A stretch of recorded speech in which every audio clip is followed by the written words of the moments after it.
So, ito po ang report ng GMA. Okay, magbibigay sa atin ng hint. Pakinggan po natin mga kaloys. Ayon kay Aurora Police Provincial Director Police Colonel Percival Pineda, iniimbestigahan pa nilang insidente.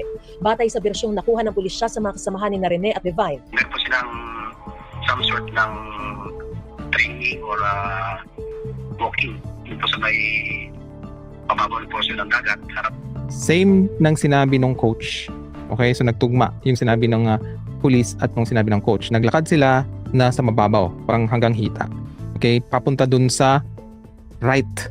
Di ba? Right side yung sa mapa na nakita natin. At no resort. At accidentally po, may napunta sila sa malalim, may biglang malalim na lugar na napuntahan sila.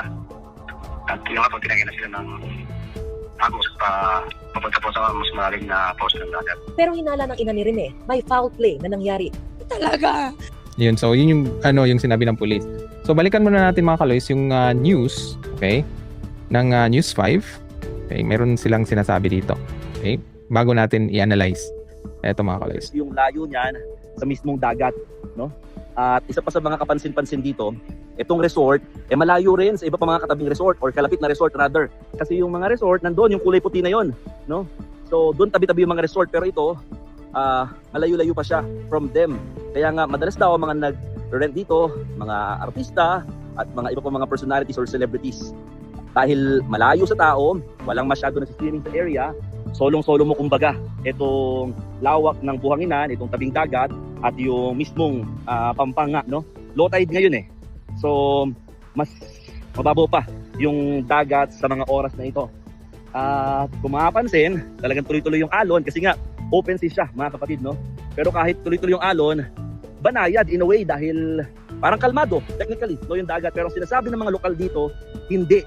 Yung gitnang part niyan, nandiyan nangyayari yung awiwit kung tawagin o rip current, no? Kung saan parang nagkakaroon ng malakas, makitid na paghila ng or agos ng tubig na hinihila niya yung tubig pabalik sa dagat. Kaya Ito mga kaloys, ang point niya dito is yung mga lokal daw, alam nila na may area dyan na delikado.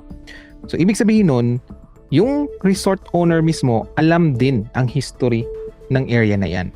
Okay, ang katanungan, nakinig ba yung coach? Okay, yun yung katanungan mga kaloys.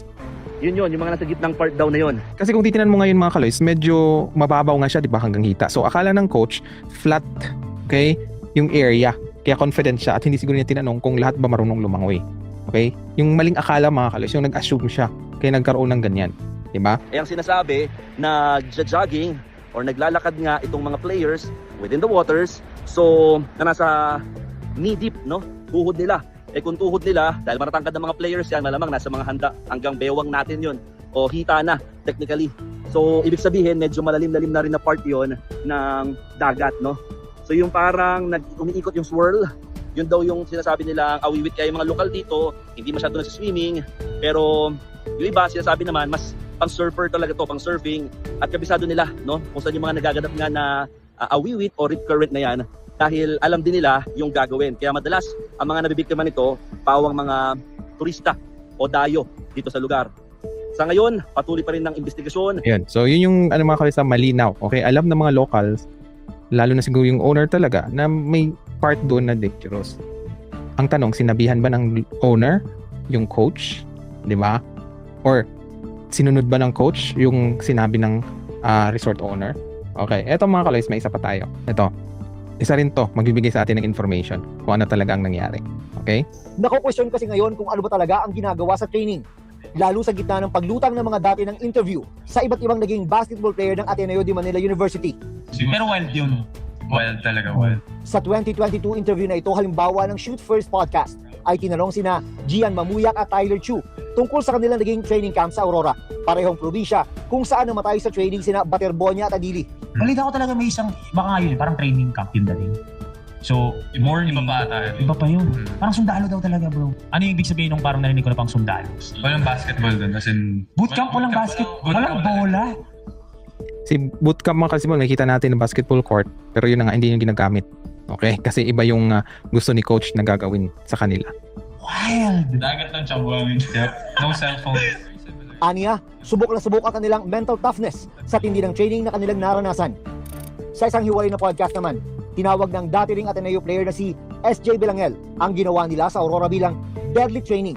Kung kailan utak na lang ang gagana at ang katawan hindi na. See? So ibig sabihin ng mga kaloys, baka pagod na rin sila. Kaya yun nga, hindi na in-expect na gano'n na mangyari sa kanila habang naglalakad sila doon dahil nga hindi nakinig yung coach. Diba? Hindi ba nakinig or hindi nasabihan? Kung mismo ikinamatay lang ang pag-uusapan, malinaw ang nakumpirma sa pagsusuri ng mga otoridad sa labi ni Ateneo basketball player Rene Baterbonia. Lumalabas po na asphyxia by drowning. Ibig sabihin, naubusan siya ng hininga dahil sa pagkalunod sa kanilang team building activity sa Dipakulaw, Aurora. Inaabangan naman ang resulta ng pagsusuri sa labi ni Divine Adili na namatay rin sa aktibidad. Lumabas din sa investigasyon na nasa hanggang bewang na lalim na tubig ang team ng Ateneo. Pero napunta sila sa biglang lalim na bahagi ng dagat at Okay, so yun na nga. Akala nga nila mababaw lang. Pero pinapunta sila doon dahil nga doon sa rip current. pas ng malalakas na alon. Noon nawala sina Baterbonia at Adili at natagpuan lang pagkatapos ng 30 hanggang 40 minuto, 5 dipa mula sa baybayin. Sabi ng PNP, lumayo ng 300 metro sa tapat ng resort ang team activity kahit pinayuhan umano sila ng resort management na sa tapat ng resort gawin ang mga aktibidad. Boom, 'di ba? Pinayuhan pala ang coach, right? Na ano sila gawa ng activity sa harap ng resort, 'di ba? So, yun na nga, yun ang sinasabi mga kaloy. Sinunod ba yun ni Coach Tab yung sinabi nung resort owner? Kasi alam niyo yung area eh, right? Nung una po, nung unang dating po nila, nag-uusap po sila na ito yung kondisyon ng dagat natin dito sa tapat ng resort ay safe dyan, mababa See? Safe dyan. Mamaya, makikita niyo mga kaloys. dyan. Alam natin ang sitwasyon ng dagat dyan. Pero po, gaya nga po na sinabi ko kanina, yung pong team ay gusto ng kumbaga ay po silang humingi pa sila na huwag silang pakialam sa gagawin nila activity. Walag. Parang, yun na, nabastos nga, binastos. Di ba na, wag mo kaming pakialaman kung ano mga activities namin.